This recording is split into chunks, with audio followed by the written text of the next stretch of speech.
E gjithë kjo gjë do t'jetë shumë e mirë për vendin tonë,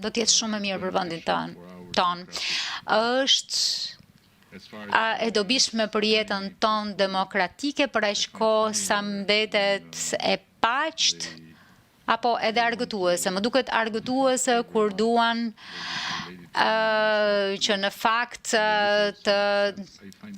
të shajnë gjithë kënd që ka të bëjë me mua dhe në kuptimin literal.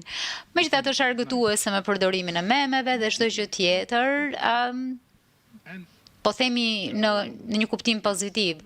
Dhe patjetër që ka shumë fëmijë të cilëve ju duket bukur që të jenë aty. Për aq kohë sa është kështu, është mirë, sepse pastaj do të ndodhë përballja me realitetin dhe të gjithë do të nxjerrin mësime prej kësaj. Ne do të nxjerrim mësimet tona, sigurisht, na duhet të mësojmë prej kësaj.